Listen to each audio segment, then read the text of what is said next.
Bonsoir et bienvenue. Ce récit n'est pas une simple histoire. C'est un voyage inspiré des sagesses anciennes, un conte initiatique qui ouvre la porte à la réflexion et à la paix. Installez-vous confortablement, laissez vos pensées se déposer et permettez à votre cœur de s'ouvrir. À travers le chemin du voyageur mystique, vous serez invité à explorer vos propres silences, vos forces cachées, et peut-être une vérité déjà présente en vous. Le voyage commence maintenant. Dans un village calme, entouré de champs et de collines, vivait un homme nommé Elias. Depuis son enfance, il portait au fond de lui une question qui ne le quittait jamais. Il regardait le ciel étoilé, il écoutait le chant du vent, et il se demandait sans cesse « Pourquoi suis-je ici ? Et quel est le sens de la vie ?» Les années passaient, et pourtant cette interrogation ne faiblissait pas, elle grandissait comme une flamme secrète dans son cœur. Parfois, Elias tentait de l'éteindre en se plongeant dans les occupations quotidiennes, mais rien n'y faisait. Plus il essayait de l'oublier, plus la question revenait avec force, comme une voix intérieure qui refusait de se taire. Autour de lui, les habitants du village semblaient satisfaits. Ils travaillaient leurs champs, partageaient leurs repas, riaient ensemble autour du feu. Elias les regardait avec tendresse, mais aussi avec une sorte de distance. Il se disait « Pourquoi eux paraissent-ils comblés alors que moi je sens un vide que rien ne remplit ?» Ce vide n'était pas une tristesse ordinaire, c'était plutôt un appel mystérieux qui le poussait à chercher au-delà des choses visibles. Un matin, alors que l'aube peignait le ciel de couleur douce, il sut qu'il ne pouvait plus attendre. C'était comme si chaque souffle du vent lui murmurait « Pars », comme si chaque rayon du soleil lui disait « Cherche ». Alors Elias se leva, et il prit une décision irrévocable. Il allait quitter son village pour suivre cette voie qui l'appelait depuis toujours. Il prépara un sac simple, quelques morceaux de pain, une gourde d'eau, et une couverture usée. Rien de plus, car il sentait que ce voyage ne dépendait pas de ce qu'il possédait, mais de la force de son cœur et de sa détermination. En vérité, il comprenait déjà que le plus grand poids qu'il devait laisser derrière lui n'était pas matériel.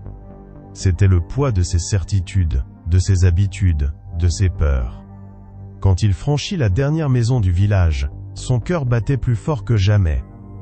Chaque pas qu'il faisait sur le sentier sonnait comme une promesse. Pourtant, il n'y avait pas de peur en lui. Seulement une grande ouverture, une attente profonde, comme si le monde tout entier s'apprêtait à lui révéler un secret. La nature semblait accompagner ses premiers pas. Le vent léger caressait son visage, les oiseaux le suivaient de leur chant, et même les pierres du chemin paraissaient placées exactement là pour guider ses pas. Elias marchait doucement, le regard fixé à l'horizon, et il se dit « Désormais, ma vie ne m'est plus familière, elle devient un mystère. » Chaque arbre qu'il croisait lui semblait porteur d'un signe. Chaque nuage qui passait dans le ciel lui rappelait le caractère éphémère de toute chose. Lentement, il comprenait que ce voyage n'était pas seulement une route extérieure. C'était un départ vers un monde intérieur, un univers caché en lui-même qu'il n'était jamais allé explorer. Et ainsi, pas après pas, Elias s'enfonça dans l'inconnu. Son cœur n'était plus celui d'un simple villageois. Il battait désormais au rythme d'un chercheur de vérité. Le voyage venait de commencer, et déjà, il sentait qu'il ne serait plus jamais le même. Après plusieurs jours de marche, Elias arriva dans une vallée verdoyante. Le chemin était bordé d'arbres immenses, dont les branches s'étendaient comme des bras protecteurs. L'air y était doux, rempli de parfums de fleurs et du chant discret des ruisseaux. Dans ce décor paisible, il rencontra un vieil homme assis au pied d'un chêne majestueux. Ses yeux brillaient d'une lumière profonde, comme s'il regardait bien au-delà du monde visible. Le vieil homme observa Elias sans un mot. Puis, il prit une petite graine dans sa main, et la lui montra. La graine paraissait insignifiante, fragile, presque inutile. Pourtant, la manière dont le sage la tenait, donnait à cet objet minuscule une importance immense. « Vois-tu cette graine ?» dit-il d'une voix calme. « Pour devenir arbre, elle doit mourir à ce qu'elle est. Elle doit accepter de disparaître en tant que graine pour renaître autrement. » Elias resta silencieux. Ces mots résonnaient dans son cœur comme une vérité qu'il connaissait déjà sans jamais l'avoir entendue. Le sage poursuivit. Toi aussi, voyageur, tu portes en toi une graine.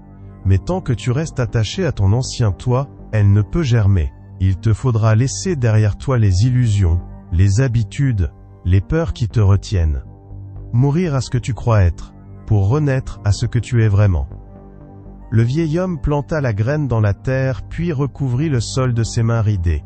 « Regarde, dit-il, tout commence dans l'obscurité. La graine ne voit rien, elle est seule, enterrée. Pourtant, c'est dans ce silence, et dans cette nuit qu'elle se transforme. Elle fend sa coquille, elle s'ouvre à la vie, et un jour, elle perce la surface pour rencontrer la lumière. » Elias sentit ses yeux se remplir de larmes. C'était comme si toute sa vie prenait un nouveau sens. Il comprenait que son propre voyage n'était pas seulement un déplacement dans les paysages du monde. C'était une transformation intérieure.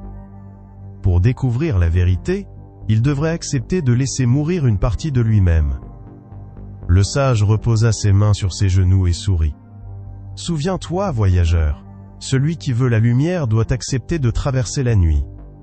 Celui qui veut grandir doit accepter de perdre ce qu'il croit être. » Elias salua le vieil homme avec respect, puis reprit la route. Ses pas étaient plus lourds mais aussi plus vrais. Désormais il savait que le voyage ne consistait pas seulement à chercher la vérité. Il consistait aussi à se dépouiller, à s'offrir comme une graine, prête à éclater pour renaître. Et dans le silence de la vallée, le vent lui semblait répéter doucement « Transforme-toi, transforme-toi ». Après avoir quitté la vallée, Elias marcha longtemps. Le chemin serpentait entre les collines, puis descendait vers une plaine fertile. Au cœur de cette plaine, une large rivière s'étendait, brillante comme un miroir sous la lumière du soleil. Le bruit de l'eau emplissait l'air, tantôt doux, tantôt puissant comme une voix vivante. Elias s'approcha du bord. Il observa les flots qui avançaient sans jamais s'arrêter. L'eau glissait autour des rochers, épousait les courbes de la berge, se divisait en petits ruisseaux pour se rejoindre plus loin. La rivière ne résistait à rien. Elle suivait son cours, sans crainte et sans effort. Alors qu'il contemplait ce spectacle, une femme âgée apparut sur la rive opposée. Elle portait une tunique simple, ses cheveux étaient gris, et son regard profond semblait percer l'âme. Sa voix résonna par-dessus le courant, claire et douce. « Voyageur, que cherches-tu en observant l'eau » Elias répondit « Je cherche la vérité, je cherche à comprendre comment avancer sans me perdre. » La femme sourit et plongea sa main dans le courant. « Regarde la rivière, dit-elle. Elle ne lutte pas contre le chemin, elle ne dit pas « je veux aller à gauche » ou « je veux aller à droite ». Elle suit ce qui s'offre à elle, et pourtant elle atteint toujours son but. Elle leva les yeux vers Elias et ajouta « Toi aussi, tu dois apprendre à suivre le courant. Tu t'accroches encore à ce que tu voudrais contrôler. Mais la vie ne t'appartient pas comme une possession, elle est comme l'eau. Si tu la saisis trop fort, elle s'échappe entre tes doigts. » Elias sentit son cœur se serrer. Il se rappela toutes les fois où il avait voulu forcer les choses, retenir ce qui partait, repousser ce qui venait. Il comprit alors que ces luttes n'avaient fait qu'ajouter du poids à son chemin. La femme continua. « Apprends à lâcher prise. Comme l'eau, avance sans résistance. Laisse-toi porter. Là où tu croyais trouver un obstacle, tu découvriras un passage. Là où tu pensais perdre, tu recevras. Celui qui accepte de ne pas contrôler, trouve une liberté plus grande que tout pouvoir. » Elias ferma les yeux. Le bruit de la rivière remplissait son esprit, comme une musique éternelle. Il se sentit lui-même devenir comme l'eau, fluide, léger, porté. Et dans cette sensation, il goûta pour la première fois une paix profonde. Quand il rouvrit les yeux, la femme avait disparu. Seul le courant demeurait, éternel et indifférent. Elias comprit que la leçon était gravée en lui. Dorénavant, il apprendrait à marcher comme la rivière, sans lutte, mais avec une confiance totale dans le chemin. Il reprit sa route, ses pas plus souples, son cœur plus calme. La voix de l'eau continuait de l'accompagner, répétant sans cesse « Laisse aller, laisse aller ». Après avoir quitté la rivière, Elias marcha plusieurs jours encore. La verdure des plaines disparut peu à peu, remplacée par une terre aride. Les arbres devinrent rares, puis il n'y en eut plus du tout. Devant lui, un désert immense s'ouvrait, silencieux et brûlant. Le soleil écrasait tout de sa lumière. Le sable étendait ses dunes à perte de vue, comme des vagues figées. Le vent soulevait parfois un nuage de poussière, mais rien d'autre ne venait troubler le silence. Pas de rire, pas de voix, pas de chant d'oiseaux. Seulement lui, son souffle, et les bruits de ses pas. Au début, Élias se sentit perdu. Chaque dune ressemblait à l'autre. Le temps n'était plus marqué par rien. Le jour et la nuit semblaient se confondre dans une même immensité. Il se demanda pourquoi il devait traverser ce lieu vide. Était-ce une épreuve, ou bien une erreur? Mais, à mesure qu'il avançait, il commença à percevoir autre chose. Le désert n'était pas seulement vide. Il était plein d'un silence profond. Un silence qui ne le jugeait pas, qui ne lui demandait rien. Dans ce silence, Élias sentait ses pensées se calmer, comme si elles s'étaient épuisées. Son esprit devenait clair, vaste, comme le ciel étoilé qui apparaissait la nuit au-dessus des dunes. Un soir, épuisé, il s'assit sur le sable encore tiède. Il leva les yeux vers l'infini du ciel. Jamais il n'avait vu autant d'étoiles briller en même temps. C'était comme si l'univers entier lui ouvrait ses portes. Et dans ce spectacle silencieux, une vérité lui apparut. Le désert lui montrait que la solitude n'est pas un fardeau, elle est un miroir. Quand il n'y a plus personne autour de toi, tu entends enfin ta propre voix.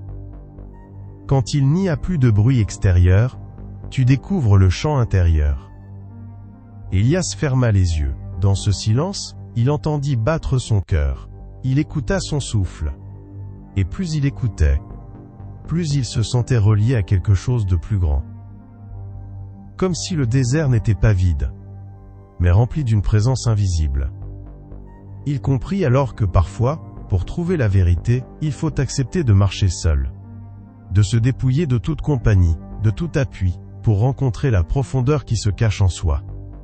Quand le soleil se leva de nouveau, Élias reprit sa marche. Ses pas étaient toujours lourds, mais son cœur n'était plus le même. Il avait appris que le silence n'est pas une absence, mais une porte. Une porte qui ouvre vers l'intérieur.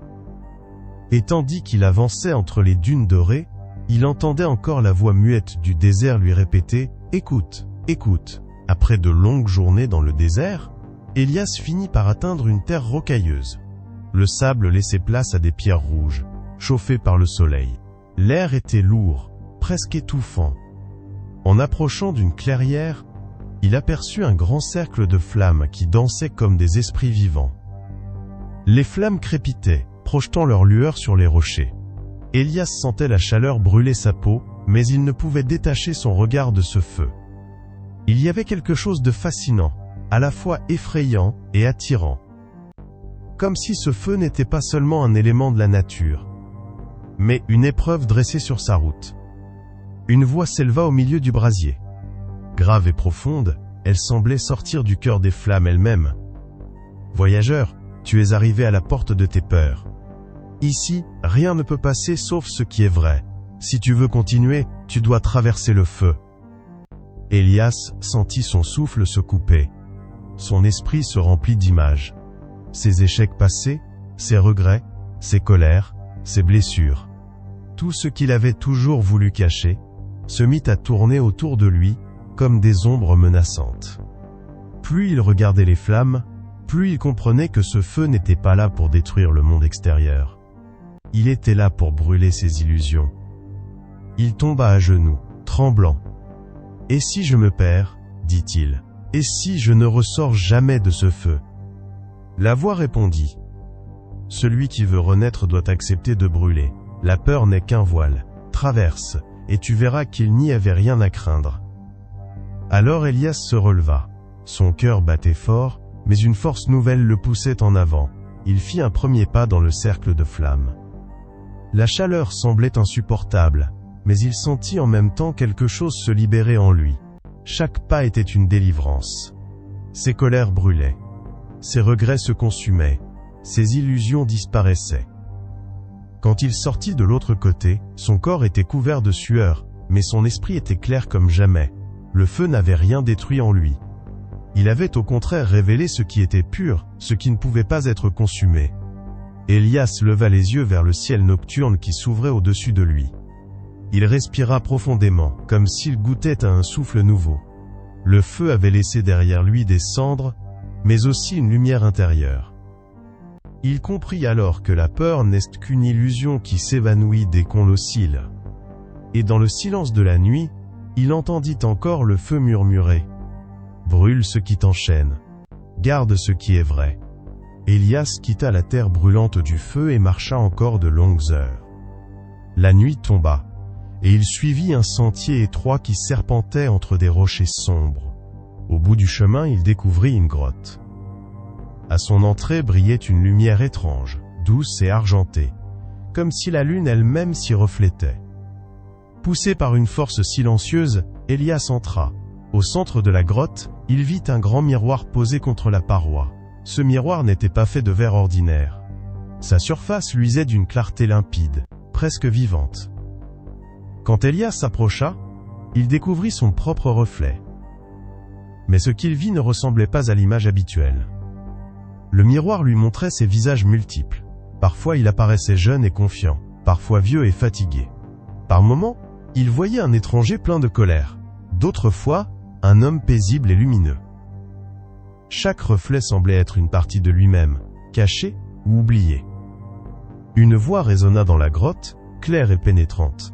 « Voyageur, tu cherches ton ennemi, tu cherches ton ami, mais regarde bien, ils sont en toi. Ton ennemi n'est pas dehors, il est dans tes propres peurs, dans tes colères, dans tes attachements. Ton ami n'est pas dehors non plus, il est dans ton courage, dans ta tendresse, dans ta vérité. » Élias baissa les yeux, troublé. Toute sa vie, il avait cru que le danger venait du monde extérieur, que le salut venait des autres. Mais à présent, il comprenait que la vraie bataille se jouait en lui-même. Le miroir ne lui montrait ni monstre ni ange, mais seulement des reflets de sa propre âme. Il sentit la honte le traverser, puis la compassion. Il regarda son reflet de colère et il dit doucement « Je te vois ». Puis il regarda son reflet lumineux et il dit aussi « Je te vois ». Peu à peu, les images se fondirent en une seule. Et il vit simplement son propre visage. Ni parfait, ni mauvais. Juste vrai. La voix reprit. Celui qui accepte de se voir tel qu'il est devient libre. Celui qui reconnaît son ombre découvre aussi sa lumière. Ne fuis pas ton miroir. Embrasse-le. Élias sentit une paix nouvelle se déposer en lui. Il comprenait maintenant qu'il n'y avait pas de chemin vers la vérité sans se regarder en face. Le miroir n'était pas son ennemi, il était son guide. Quand il sortit de la grotte, la nuit était claire, et la lune brillait au-dessus des collines. Chaque étoile lui paraissait plus proche, comme si le ciel tout entier le regardait avec tendresse. Et en marchant, il entendait encore la voix du miroir lui murmurer « Vois-toi, accepte-toi, deviens-toi ». Après la nuit passée près de la grotte, Élias reprit sa marche. Devant lui se dressait une montagne immense, ses sommets recouverts de neige et de brume.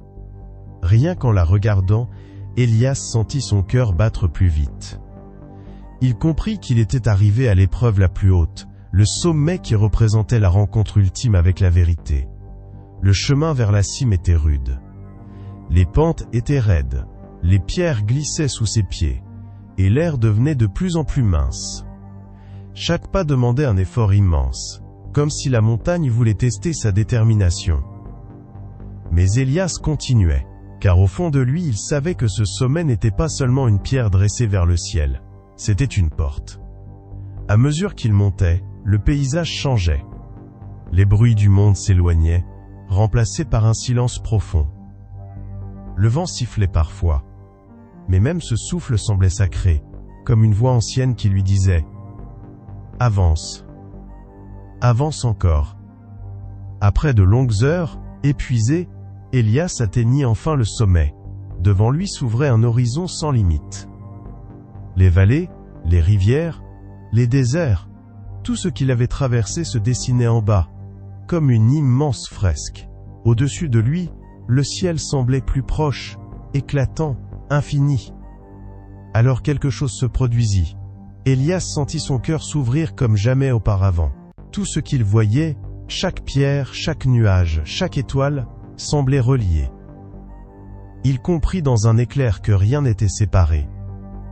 La rivière et le désert, le feu et le miroir, son village et cette montagne, tout faisait partie d'une seule et même réalité.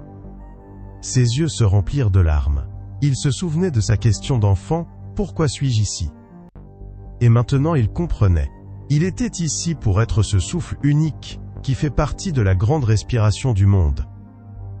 Il n'était ni perdu, ni séparé.